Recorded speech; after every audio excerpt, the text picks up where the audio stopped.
Hi folks, and welcome to your Gersnet immediate post-match reaction pod, coming to you in association with Forest Precision Engineering. My name's Alec Anderson, and I'm busily pretending not to lean against this wall. I've just come back from New Edmiston House, where I was sitting on the lovely new steps, an underrated feature of New Edmiston House, that if you're feeling absolutely drained of all energy, you can go and have a wee seat on the steps outside the museum and the bar and what have you. Then the rain comes on and you've got to move, but my God, I'm talking to you after Rangers, sorry, have drawn 2 each yet again, and an absolute epic yet again with PSV Eindhoven yet again in the first leg of the Champions League playoff round at Ibrox yet again. That was draining, straining, and I found it thoroughly entertaining.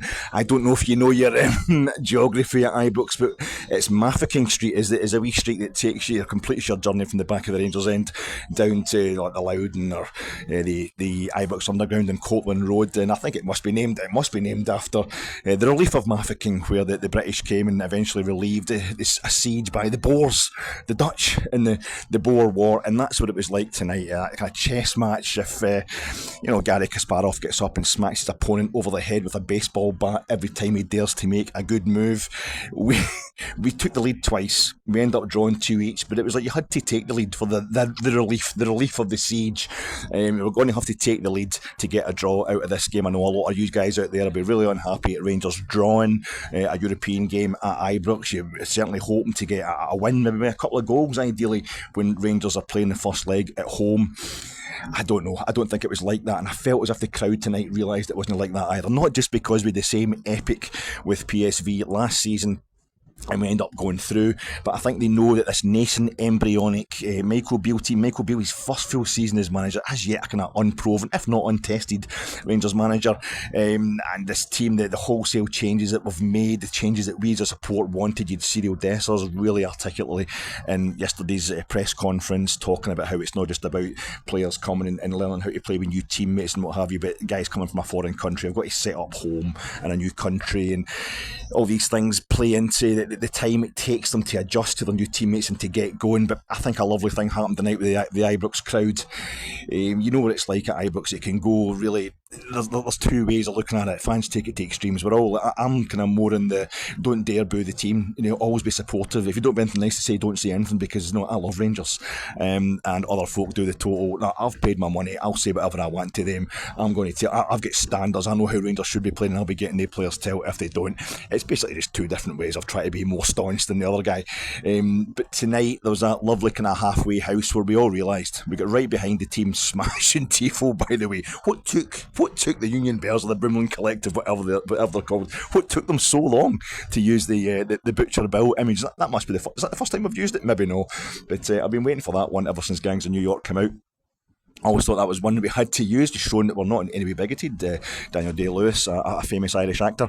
But I just thought that the crowd got right behind the team, and it went a wee bit library-like at moments, because 69% possession, that was a stat that went up at half-time on the Jumbotrons. PSV Eindhoven, who haven't lost a competitive match since February, and that was against Sevilla. In the Europa League last season, the knockout stages of the Europa League, Sevilla, who just lost the Super Cup match to Manchester City, your European champions, on penalties. That's the last time PSV lost. They're under the management of Peter Bosz this season, Peter Bosz, who the last 2 times he's been at Ibrox with Bayer Leverkusen and then Lyon has won by 2 clear goals against Steven Gerrard and against Giovanni van Bronckhorst. This is a guy who knows what he's doing, added to a club that's always known what it's doing, with a few extra players to make them even better than they were when they came here last season. And I think everybody realised we're up against it here. Let's just see how this team got on. And the only time, though, that we really bollocked the team, there's a few moments where Cyril Dessers is still getting it. A lot of people were not paying attention to the fact the guy is telling us I'm maybe 85-90% fit. He's not back to full match fitness, but a lot of people thinking, well, why was he starting the game? Why did Danilo not start the game? Why did Sima start? Why did Danilo not start the game? But he has this moment in the 44th minute after we've been pounded relentlessly by the slick, physical, accurate possession that PSV Eindhoven were showing, so athletic, just unrelenting, laying siege to your box. And we have this moment where Todd Cantwell gets free and he hits the byline, he pulls the ball back across the goal. Dessers doesn't seem to go for it, and there's a howl, there's that Ibrox howl, that what are you doing? Get your ass after that.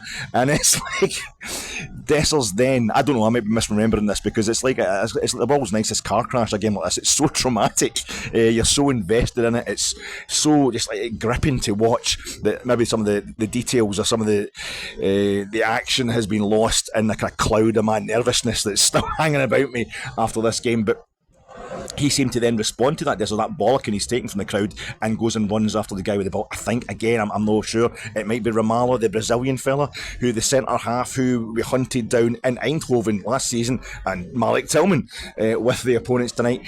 He took the ball off him and squared it to Antonio Cholak to put us through in Eindhoven, for the only goal of the game there in the second leg last season. I think it was the same fella tonight. Dessers has hunted him down. I think Sima hunted him down. We went for him anyway. This was the tactic tonight. And the ball comes back out to the edge of the box. Was it 44th, 45th minute? And Abdallah Sima, who has been played in fits and starts since he's arrived at Rangers, same reason as Dessers, he's settling in, what have you. He just comes onto this ball, and it's only happened to me a few times in my life as a football supporter, where you are kind of looking down the barrel of a shot. The view I had of it when Sima runs onto this, and you can see the contact and how it's leaving his boot. You know that it's going in the back of the net. It was a beautiful arcing kind of. It was like somebody throwing a discus and it was kind of curling. It was like a boomerang starting on. It's kind of banking back. If it just kept going, it would have probably come back to him. You knew it was going right into that top corner. Maybe when he was in Switzerland, he nipped over to CERN and he got into a large hadron collider and learned how to bend a laser, because that's exactly what that was. It was just absolutely arced right into that top corner. The joint goes wild, and I stupidly say to my teammates, sorry, a bit of rattling going in the background here, just like my nerves. I stupidly turn around and say to one of my colleagues, one of my pals sitting next to me, too bad it's nearly half time. It would be quite good if we could just keep playing like this. We could just pile into PSV, working off the high of this goal. And within the minute of injury time that was left, PSV were back, camped outside our box. It was like, no, just give us a half time whistle, that'll do fine, thanks. So we had the lead all through half time, and we come out in the second half. Normal service was kind of resumed. We'd started in this is it a 4-3-1-2, it looks like to me anyway.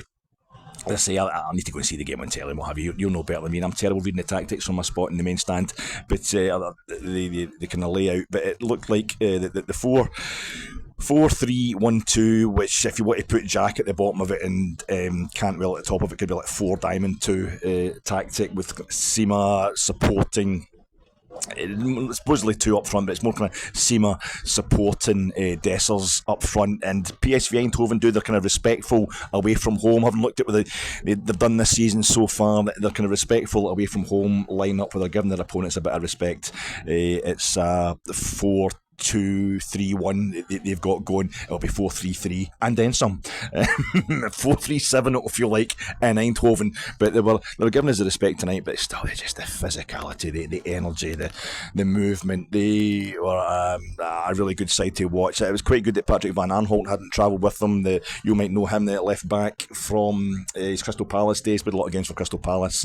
He's from Galatasaray. He's at Galatasaray just now, but he's on loan at PSV, and their first game, the first leg of the previous round against Sturm Graz, he was absolutely frightening. Their whole left-hand side was frightening, mostly through Noah Lang, who's missed the past couple of games, and I was hoping he wasn't going to be playing for them tonight. Just signed him this season from Brugge. Him and Luc de Jong were coming on as subs against Argentina in the World Cup quarter-final not that long ago, just back in December. Luc de Jong scoring his penalty in the shootout against Argentina. So these are guys that are vastly experienced, vastly talented, but Noah Lang, he did well tonight, obviously. I mean, the whole PSV team, especially the offensive players, did really well tonight. But largely, I think for us not to lose the kind of goals that Sturm Graz lost to them is going some. We did really well. I thought we applied ourselves with a realism and a tactical nous that bodes really well for Michael Beale. We're doing that thing against folks where when Beale was a coach under Steven Gerrard at Ibrox, we lost maybe 3 games by 2 clear goals, and that was it. we're not scoring. We didn't score any goals at Kilmarnock first day of the season. That was a disaster that was put into perspective, I think, at the weekend. We didn't score the goals quick enough against Livingston. We struggled for goals, albeit with a lot of changes against Morton on Saturday, and we struggled generally for goals against a kind of a weaker Servette team that went down to 10 men at Ibrox. But we're not going to lose by a lot of goals, and I hope I've tempted fate because you could quite easily lose this game. A lot of teams will take an absolute tanking in the Phillips Stadium this season. I hope we're not going to do that, but I think that's maybe what's going to happen. It's kind of deal small, feed all, spread it across the season, where the determination to keep the shape of the team and keep them defensively sound is sometimes maybe going to affect the amount of goals we score, because we're not going to be as bold as we like. But PSV Eindhoven must be thinking, when are these bastards going to go away? When are these buggers going to just take a doing? Because it's just not happening. Listen, historically, PSV Eindhoven, they've only lost once, and that's 5 visits now they've had to Ibrox. They've only lost once, but we've never lost in the Phillips Stadium. In our previous 4 visits, we've won 3 of them. So we really are in with a chance in historic terms, and we know what we did to them last season, but it's the amount of changes we've had to this team, and for us to go out there and do that tonight to be a PSV team who, as I say, haven't lost since February, are absolutely flying. They won the Dutch Super Cup, beating Feyenoord and De Kuip in Rotterdam, but of course they won the Dutch Super Cup before they played us last season, and they beat Ajax in the Johan Cruyff Arena. So we don't have a reason to fear them as not kind of club to club, but I think in terms of the development of both respective squads, then Rangers are on the back foot, and for us to do what we did tonight, and every corner, every shy, of course we lost the equaliser to Sangari, I think it was, who scored the first goal for PSV last season at Ibrox at this stage. The only difference, I mean, it wasn't raining. The rain stopped before the game tonight. PSV wearing a lovely away kit this time as opposed to the home kit, and we did shoot towards the Copeland second half tonight as we shot towards Copeland first half in last season's game. But it was a lovely away kit. PSV had on the kind of matte grey shorts, really nice, the kind of creamy top and the creamy socks, very reminiscent actually of the kit Union St Gilles wore their away kit when we pounded them 3-0 in the previous round last season at Ibrox. But that was it, really. They were the only kind of differences it felt. But the other difference, I feel as if PSV had much more of the ball tonight. So they equalise, and then they must be thinking that's it, just a matter of time till we get the second goal. But we get the next goal, and again, it's this tactic that we had tonight. They don't like it up them, Dad's Army reference. They don't like it over the top of them either. And I think, as I say, it was Romalo, the Brazilian fella, who gave up the goal for his last season in Eindhoven, and again we were just hunted in packs tonight when there was any kind of sniff that PSV I think it's just through sheer lack of practice that their defence can be a bit rusty, a bit complacent, because usually the ball's in the opposition half. Any sense that they weren't at it, we were on them. I think that was a tactic. We're going to have to give them the ball for long periods of the game. We're going to have to defend like hell, and then when we do get a chance, we do get a sniff, get on top of them. And the crowd knew that. We knew that, and we stayed with the team tonight. And I was really proud of the crowd as much as I was proud of the players. And what a goal! And it's a cracking goal as well. The 2 goals we've scored will get right under their skin. It'll put something in the back of their mind next week, thinking if we do give them anything at the back, they are going to put it away, because it was absolutely lethal. It's kind of goal I used to watch Rangers conceding all the time in Europe and go, and Ibrox, and go, this is what proper European teams do. We've got to grow up. We're just so lacking in maturity when it comes to European football. We worked that wee sniff of a chance again. It's Cyril Dessers. I mean, he didn't give away a penalty tonight. This is his first game in 3 at Ibrox where he hasn't given away a penalty. So the man is improving with every game, and he flashed in an instant. It's an absolute cracker of a ball, a perfect ball right across the face of the box, and it curled back onto Rabbi Matondo, who by this point had come on for Abdallah Sima, and it's just renaissance, man. Rabbi Matondo, he's a man transformed in the last few games, and he just ran onto the end of it and smashed it first time right into the opposite bottom corner. It was just an absolutely sumptuous goal, absolutely gorgeous, luxurious, proper high-end aristocratic football from Rangers with that goal. And last season at Ibrox, what was it? I think PSV, when they took the lead, we equalised within 2 minutes. It was Cholak then. Tonight, PSV, after we took the lead, they came in, they equalised. They equalised to make it 2 each within like a minute of us taking the lead. But even then, I just felt as if it was one of the games, I say, where we had to take the lead to be getting a draw. And there was that moment, is it Clement Turpin? It looked like Clement Turpin was the referee. Dick Turpin, yeah, Dick Turpin, more like the way he was dishing out the yellow cards. I'm really chuffed that we don't have any suspensions for the second leg. A good chance of a red card tonight, the way he was dishing out the cards to us anyway. I thought it was a few questionable decisions.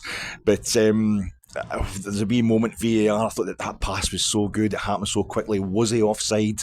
And when Turpan pointed to the spot to say no, goal, VAR's checked it and it's absolutely fine, I celebrated with such gay abandon that I put my finger underneath, I hooked it under these massive specs of mine as I pushed it up, as I pushed my fist up into the air, and I threw the specs somewhere into the crowd, and I had no idea where it was because I didn't have my specs on because I was blind, and it turned out it landed just at the feet of Davey, the boy behind me, and so thank God he was able to give them back to me before somebody crunched them into the ground in the middle of the celebrations. But say PSV equalised again. I haven't seen it replays that were in. It looked like a terrible goal for us to lose, but all in all, every corner, every shy, every free kick, it was nothing was being won cleanly. No headers were being won cleanly. Possession wasn't easily enjoyed at any point in the game. It was physical as anything. Players were kind of, you're getting underneath their players, they're getting behind us, on top of you. It's just making sure nobody's got enough purchase when they jump for the ball and stuff like that. It was, I think, to the untrained eye, Christ, I don't have a clue what I'm talking about, as most of you'll be thinking right now, thinking that a 2-each draw at home was a great result. But maybe if you're a kid or something watching this game, you think that was a bit boring at times, but it was intense, and Rangers fought tooth and nail to at least come away from Ibrox without having lost. And we've got a trip to Dingwall on the weekend, and then we go off to Eindhoven next Wednesday, and hopefully we continue improving at this rate, the rate we are across these games, then we're in with a real chance here. If we were to progress, I say this team would be absolutely golden. They'd be all set, but I don't think it's about that at this stage. It's just about seeing how well they're playing, and to do what they did tonight against that class of opponent, that level of opponent, I think was absolutely smashing. Like, we were losing games 7-1 at Ibrox last season at the Champions League, and PSV are every bit the Champions League heavyweight, and we went toe to toe with them tonight and really lived with them. I hope we can continue to do that in the second leg, and we've certainly given them something to think about. I'm going to go home and try and get some rest. It's not going to be easy. Yourselves, I hope you managed to have some sort of sleep tonight. But you can join myself and Rob Fawcett on Friday for what's supposed to be the preview of our trip to Ross County, the Gersnet preview pod ahead of our trip to Ross County. But we'll mostly, I would imagine, be deconstructing events at a super intense, super together, super psyched Ibrox tonight.